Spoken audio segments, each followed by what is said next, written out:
do not qualify. And also some critics, let alone those who are in opposition, yes.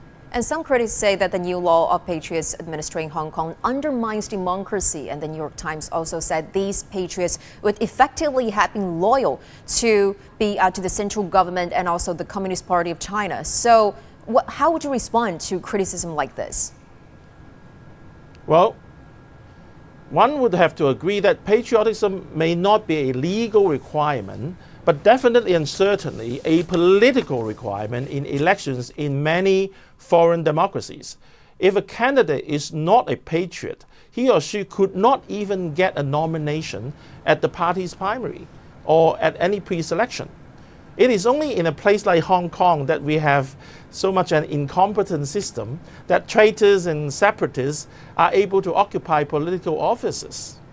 And finally, I want to ask you that, Ms. Ma, there's clearly this kind of gap of communication, of understanding between the Chinese mainland and Hong Kong. So how do you think the communication and understanding and especially trust can be further enhanced between the mainland and Hong Kong?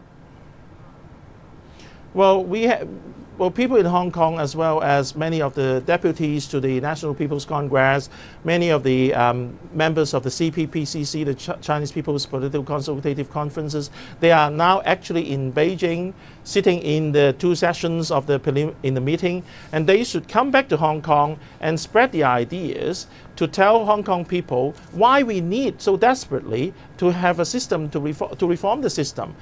That we have to spread the ideas. We have to tell people that there have been real and realistic foreign influences, and there was actually foreign plots and plans to make sure that these foreign powers get into office and get into the ultimate ruling and governing power of Hong Kong. So as long as the Hong Kong people understand that politics is not that simple, because we have geopolitics, international politics. As long as people understand that these district councillors and future people would be used as their pawn to get into power, they would appreciate why the Central People's Government has to reform the election system in Hong Kong now.